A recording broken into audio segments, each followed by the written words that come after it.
Hello, student. I hope you are all fine and in good health. In this COVID 19 epidemic, the new corona variant, Omicron, is spreading day by day. So, keep yourself healthy in your home. Today, we shall discuss about your new topic. The topic name is the nomination of candidate. Nomination of candidate. What is the meaning of nomination of candidate? भाई, जो candidate है उनका नामांकन, nomination होना। आप लोग हमेशा देखते हो कि चुनाव से पहले, इलेक्शन से पहले एक दिन ऐसा होता है जब कैंडिडेट खूब अच्छे से सज धज कर जो है गाड़ी पे बैठकर और उसके साथ बहुत सारे लोग जो है उनका नारा लगाते हुए कहाँ जाते हैं? इलेक्शन ऑफिस जाते हैं, जहाँ उनका क्या होता है?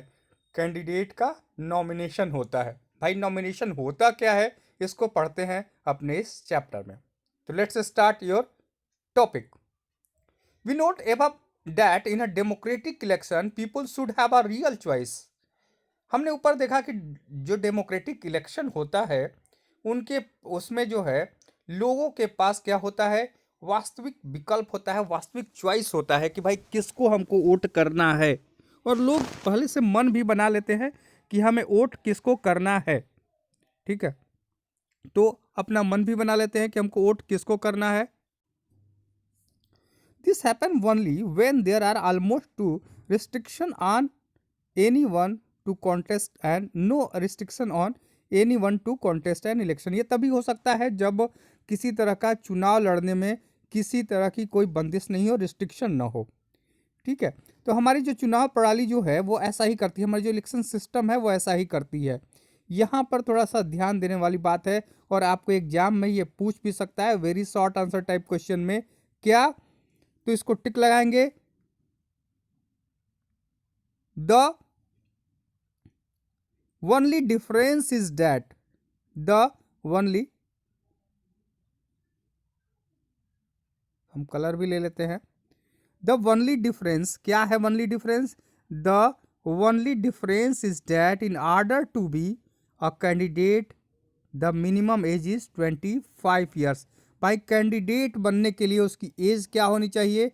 25 ईयर्स होनी चाहिए। बस यही एक डिफरेंस है। While it is while it is only 18 years for being a voters.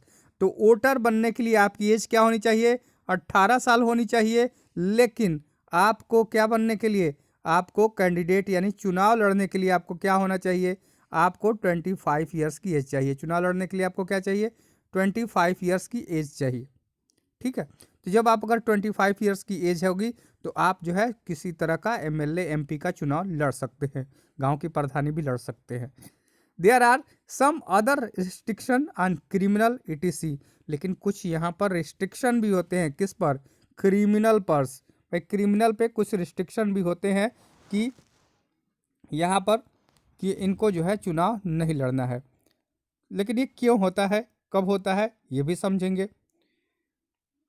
तो जो क्रिमिनल्स होते हैं, लेकिन इन पर भी जो पाबंदी है, जो डिस्ट्रिक्शंस है, वो भी बहुत कम मामलों में लागू होती है। वेरी लिखा है criminal etc but this applies very extreme cases. कब होता है? बहुत ही एक्सट्रीम केसेज में होता है ये।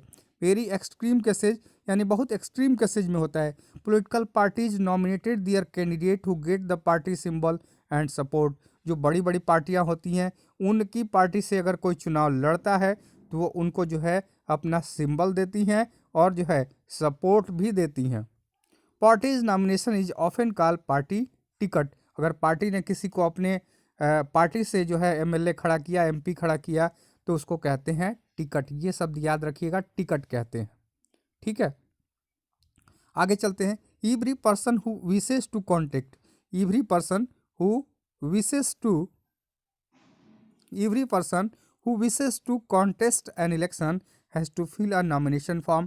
जब वो व्यक्ति जाता है तो वहाँ पर क्या करता है? नॉमिनेशन फॉर्म भरता है। And give some money as security deposit, और कुछ जो है पैसा भी सिक्योरिटी डिपॉजिट पर रखता है। ठीक है। तो सिक्योरिटी डिपॉजिट के लिए कोई पैसा भी रखता है जब वो इलेक्शन लड़ता है। देखिए यहाँ पर जो है इलेक्टोरल रोल जो है, यहाँ पर देखिए उसका जो है आपके पास एक फार्मूला है, नहीं एक नमूना है, सैंपल है। ठीक है, आगे चलते हैं।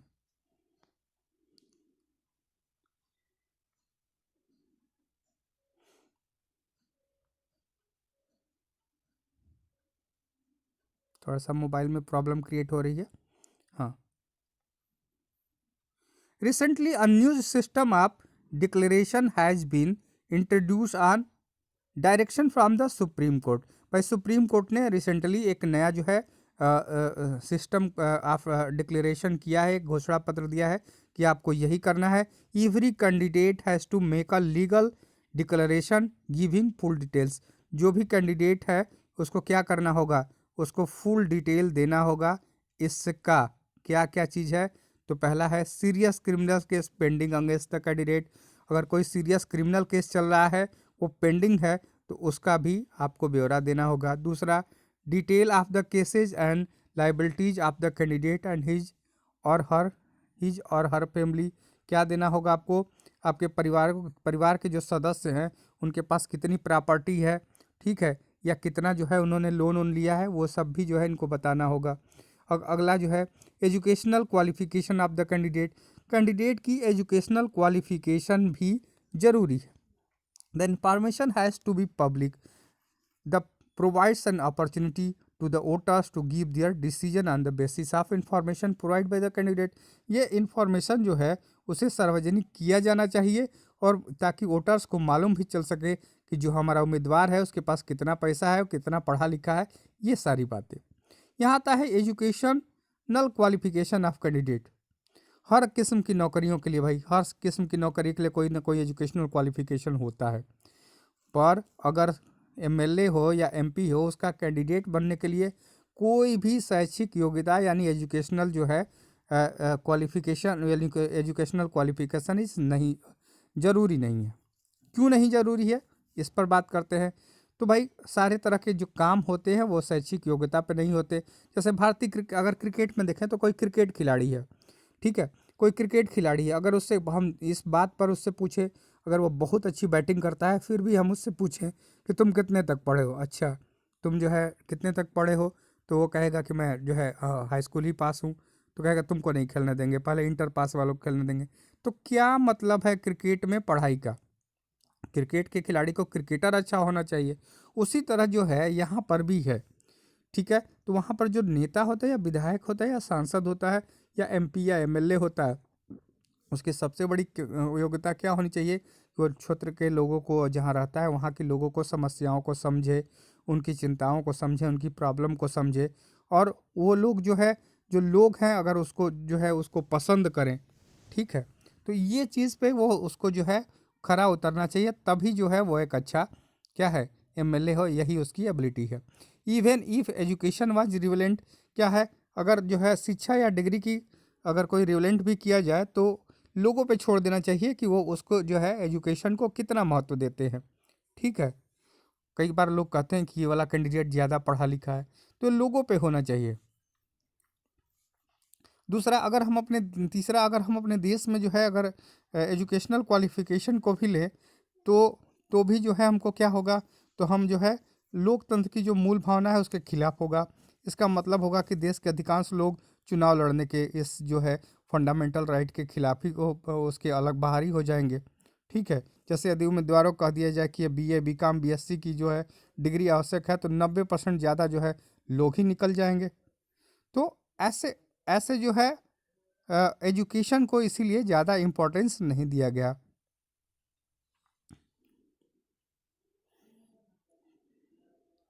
यहाँ पर ये भाई साहब कुछ क्वेश्चन पूछ रहे हैं जिसका आंसर आप लोगों को देना है कमेंट बॉक्स में। Why are the candidates required to give a details statement of their property. भाई उम्मीदवारों को अपनी संपत्ति का, प्रॉपर्टी का ब्यौरा देने की ज़रूरत क्यों होती है, ठीक है। तो चलते हैं, इसका आंसर आप कमेंट बॉक्स में ज़रूर लिखेंगे। आगे चलते हैं हम अपने न्यू टॉपिक पे। और ये न्यू टॉपिक है इलेक्शन कंपेरिजन। क्या है? इलेक्शन कंपेरिजन, जिसे हम पढ़ेंगे कल। Till then, thank you, have a nice day.